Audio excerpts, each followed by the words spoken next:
Last week on Sibs. Oh, God! What's going on, Audrey? Who's he? Warren. You two have a past. Why don't you just admit it? Well, I want you to get your fat, ugly face out of here. Sean and I had a really big fight. He's actually jealous of that. He says I encourage him. You cannot invade and disrupt our lives. You are not a member of this family. You can't keep insinuating yourself where you're not welcome. Oh.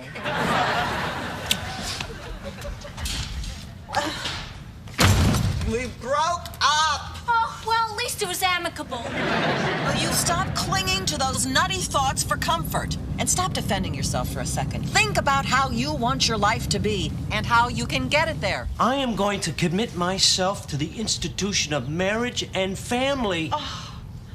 The next woman I meet very well may be the one I'm gonna marry. Oh.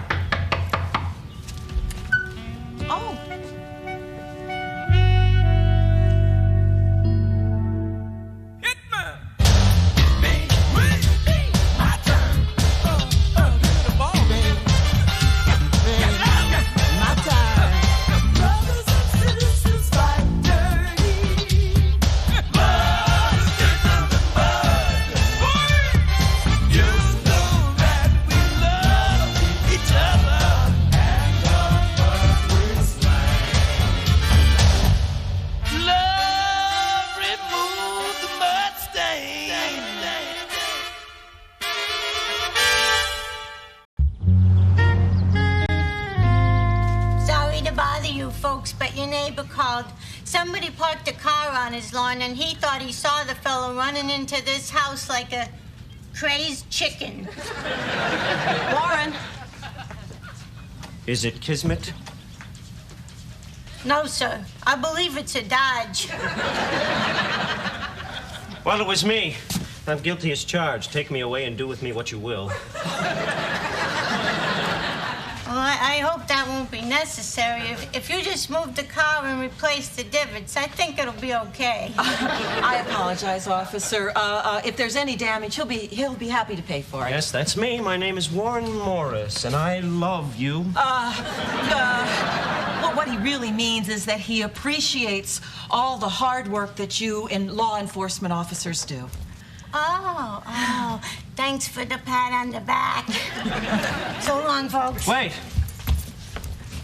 I know you're going to think this is a bit forward of me and perhaps a touch dashing, but... Can you come back for dinner? I don't know. Did I say that it would be with me? Well, I figured. Just say yes. Or I'll keep parking my car on lawns until you do. I'd get off at 6. Perfect. I'll meet you here then.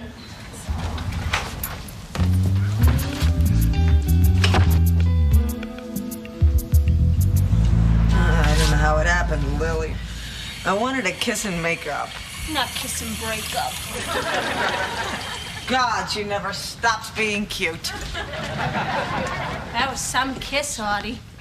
I read somewhere where couples break up just so they can put the spice back into their relationship. Are you sure that's not what you and Sean are trying to do? And if there were any more spice in our relationship, I'd be in a wheelchair. No, it's me. Get any opening at all, I say terrible things. Oh, no kidding. I've been on the receiving end of them my entire life. I think I really blew it this time with Sean. Why can't I say the things I mean? Instead of saying mean things. Sorry, I'll try to be less cute. Audie, why don't you just call him up on the phone and tell him how you feel? Just lash out and say horrible things. How do you know? I left a message on his machine. Okay. I know how to make you feel better. Ow.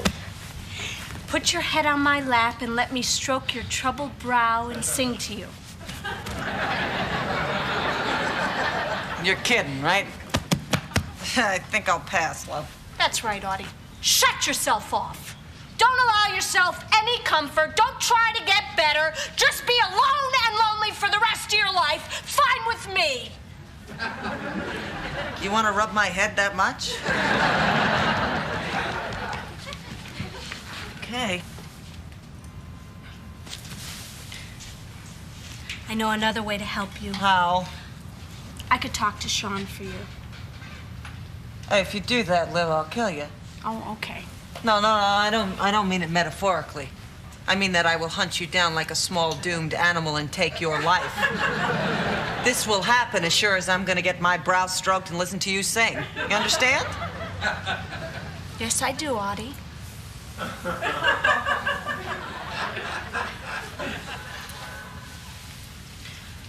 Oh, Stewball was a racehorse, and I wish he... Stewball was a racehorse? Well, I was gonna sing You've Got a Friend, but then you threatened to kill me, so you only get Stewball. Oh, Stewball was a racehorse, and I wish he were mine. He never drank water, he only drank wine. Now the fairground... This isn't working, love.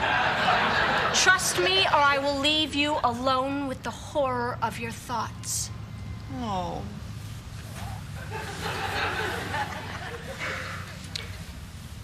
Oh, Stewball, what?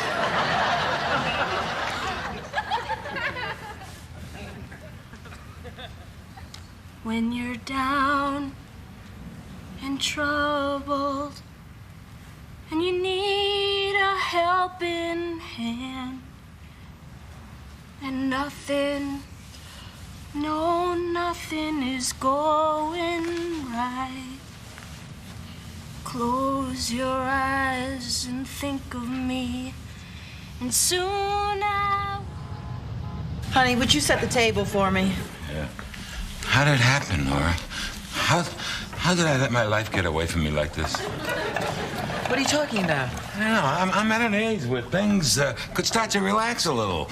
But here I am, living in a house with my wife's little sister and giving dinners for my wife's unbalanced employee and the police. Well, this is what life is, Hal. Why, Nora? I mean, why can't I be eating dinner in front of the TV with my pants unbuttoned? Honey, you're starting to talk like an old man. I want to be an old man, Nora. That's the one goal I had a shot at reaching. How's everything going? Is dinner gonna be ready in time? What the hell is this? It looks awful. It's water, Warren, to cook pasta. Oh. I'm such a silly. I thought it was weak soup. Warren, get a grip. You have a big night ahead of you. Oh, maybe not. When I get nervous, I really clam up. Warren, I am not going to cook for a stranger for you to clam up. Okay. Tell me, what's a better icebreaker? Telling a great joke or talking backwards? Well, I'd go for the joke. No, wait, before you make up your mind. Was it about what the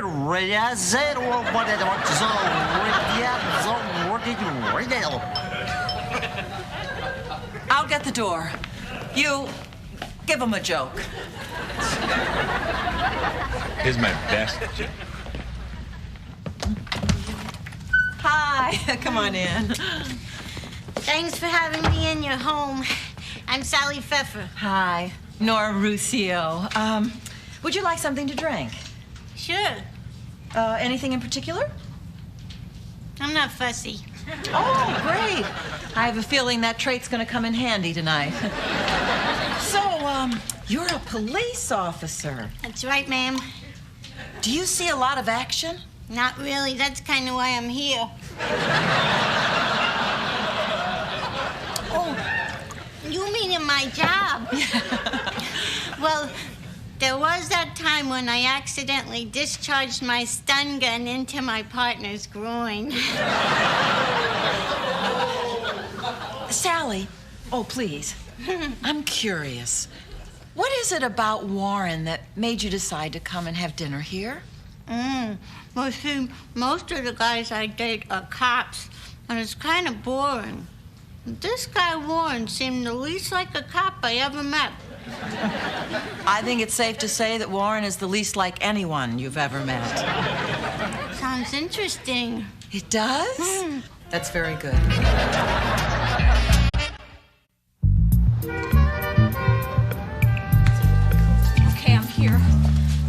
say that this is wrong. I shouldn't have come. Audie would be very upset if she knew. Then why did you call and ask me to meet you here? Because there's two things I can't resist. Matters of the heart and interfering in them. But please, you can't tell Audie that I came here because she'll kill me. You could never tell her. Never, ever, ever. Do you understand what I'm saying? Promise me. You're starting to scare me, Lil. Good. Good. So, Sean, why'd you two break up?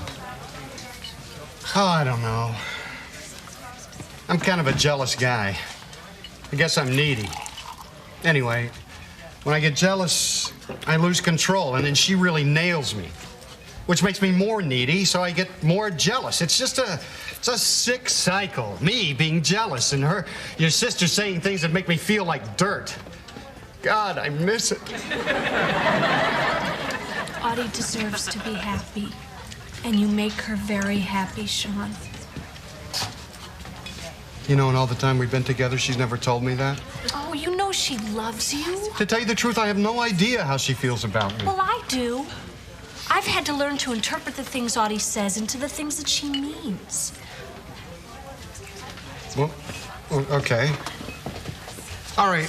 What does she mean when she says, I want you to get your big, fat, ugly face out of my sight? Oh, that's easy. It means I need you. Really? Well, then what does she mean when she says, you're the worst thing that ever happened to me. You're like a curse, a fungus, a festering sore that refuses to heal. She said that to you? God, that is so beautiful.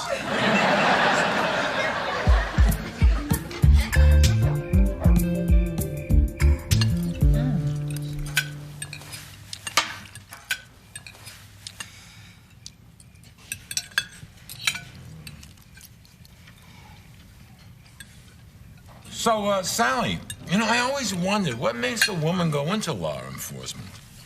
Well, I can't speak for anyone else, but for me, I would have to say the primary reason is the uniform. It's so damn flattering. Interesting. Interesting. Isn't that interesting? Warren, you seem to have clammed up this evening. Oh, Nora, leave him alone. I bet he's thinking of that funny story he was telling us.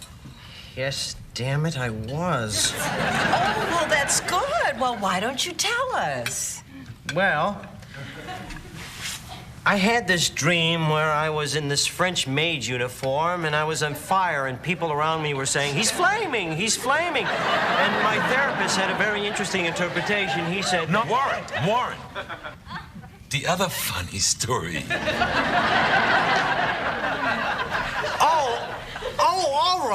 all right.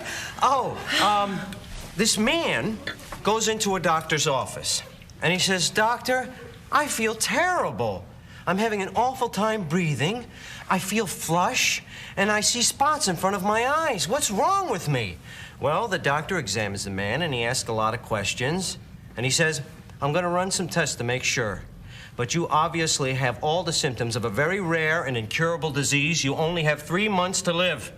So he cashes in all of his savings, and he buys the car that he always wanted, a Ferrari Testarossa. He moves out of his little apartment into a big, beautiful, luxury hotel penthouse suite with thousands and thousands of dollars a day. And he buys the finest wines. He eats at the finest restaurants. And he buys tickets on the Concorde for weekends in Paris. The man just spends everything. And with the money he has left over, he decides that he is going to buy an entirely new wardrobe. So he goes to this wonderful tailor and he says, now, I want the finest suit that you've got, but I don't have a lot of time to wait, so it's got to be already made. Well, the tailor says, no problem. You're a size 38, right? 38 long? The man says, yes, absolutely right. He says, you're in luck.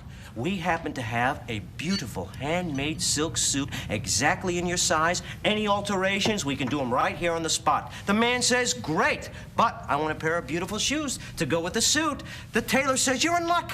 I have a brother who imports shoes. Beautiful Italian leather like butter. What is your shoe size? The man says 11. He gets on the phone to his brother. He says, I need some shoes right away. He says, you got them. There's a messenger coming right over. He's going to bring them to you. You're going to wear them right now today. He says, that's great, but I also want the finest shirts that you've got to go with the suit and the shoes. The tailor says, don't worry about it. Shirts we have, any kind of shirt you want. We're going to put them on you. It's going to look terrific. The guy says, that's wonderful. The tailor says, you're a 16 neck, right? The man says, no, I'm a 15. The tailor looks at him again. He says, no, you're a 16 neck. The man says, no, I'm a 15 neck. I've always been a 15 neck. The tailor says, okay, I'm going to give you a 15 neck, but you're going to have an awful hard time breathing. Your face is going to be flushed, and you're going to see spots in front of your eyes.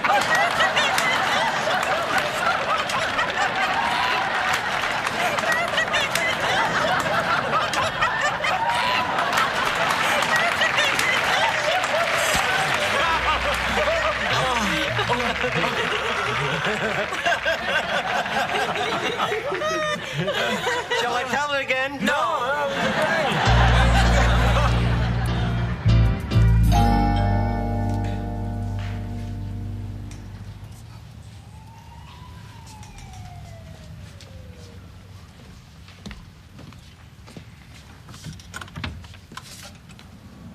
Hi.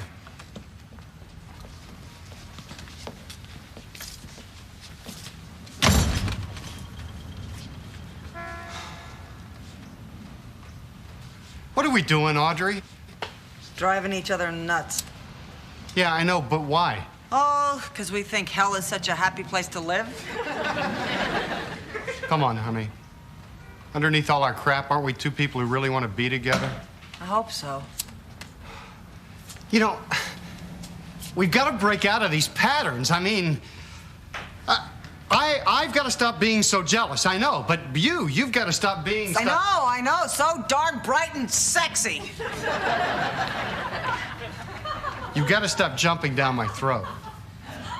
All right, okay. I was thinking about it today, and what I want to do is just sit down and think about how I feel about you and simply tell you those feelings. Well, that'd be great.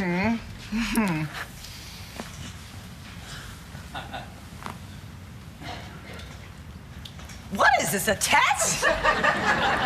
Forget it, Audrey. I'm sorry, it's very hard for me, Sean. I mean, every time I start to say a warm thought, I kind of gag on it. I mean, it's sickening enough having the thoughts. It's okay. Yeah? How could I not know how you feel? Because you're such a sensitive guy? No, because your sister told me. Oh, my God. God, I'm gonna kill her. God, I'm gonna kill her! Oh! Oh, this is very humiliating. Okay, what did Lily say I say? That you don't know what you'd do without me. Never. I would never say that. Okay, you're right. I made that one up. Oh, okay, then what did you say? That you've never wanted to make it work so much with anyone else. True. And that when we're together, everything else melts away, and you feel like there's a reason for living, and it's all going to be all right. True. Don't let it go to your head. And you love that I can love you for all your faults. Well, yeah, that one's kind of a necessity with me. What else did you say? You think this may be it? Oh, yeah?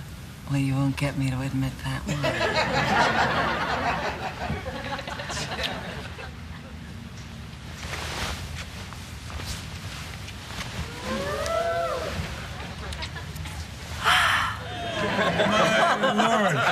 Well, this has been really great, but I gotta go. So soon? Yeah, I volunteer on a suicide hotline. I thought I recognized your voice. Where can I freshen up? Oh, Sally, let me show you. She laughed! She laughed! Congratulations, Warren. Now listen, all you have to do is walk Sally to her car and ask her to see you again. That's fantastic advice. I'm going to do that right after I ask her to marry me. No, Warren. No, that's a bad idea. Why? Well, because instead of the good impression that you've miraculously created so far, she'll get an accurate one.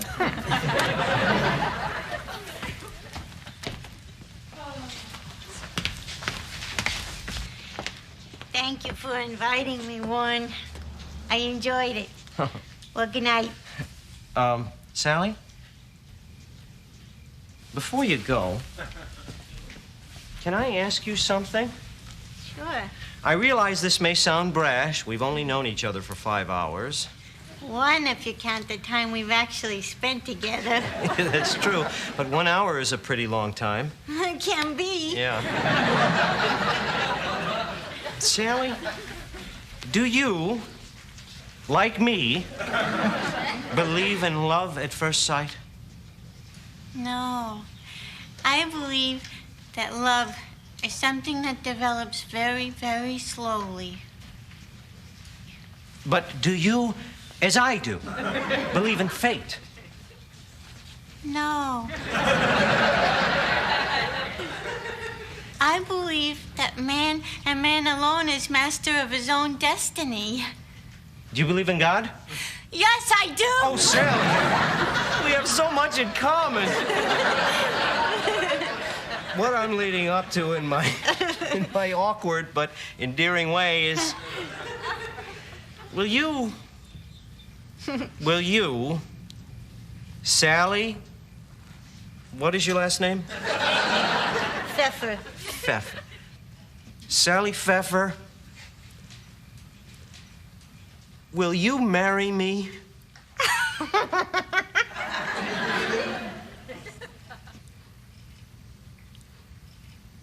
You mean it.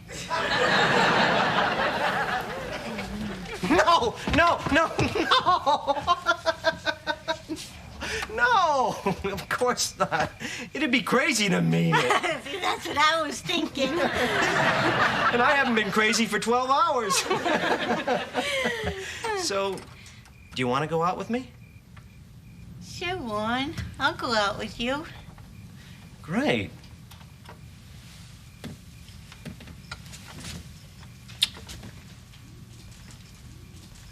That was very nice. I didn't expect to catch the corner of your lip like that. That was my doing.